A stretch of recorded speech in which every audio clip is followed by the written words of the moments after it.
By talking about it, you take the message from being implicit, something that's in the background of people's minds, and you make it explicit, and you make people realize this message is prejudiced. And once they realize that it's prejudiced, they have a much harder time accepting it and incorporating it into what they do.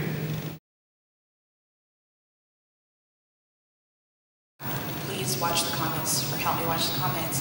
What should we do? Do we make it worse? Is it useful for people to know that there's these trolls in the world? What do we do?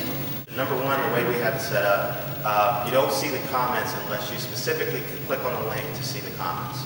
I think that's very important because people can consume the message of the story before they're inundated with all this hateful nonsense. And then once it happens, I don't agree with turning off the comments section. I hate that because to me, to the trolls, it looks like cowardice.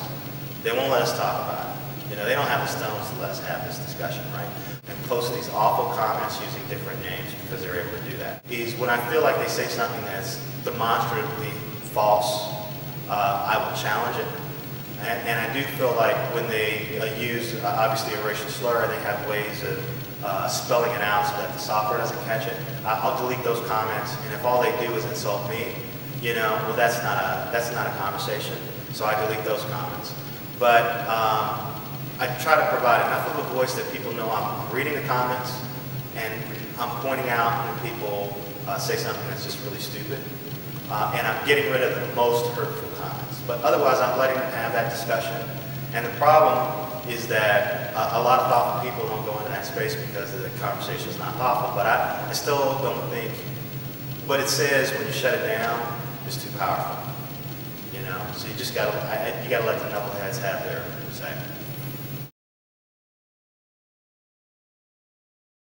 If we can't get it through the colleagues, we're going to have a heck of a time getting it through the public. You find these books like The Race Card and Why Americans Hate Welfare.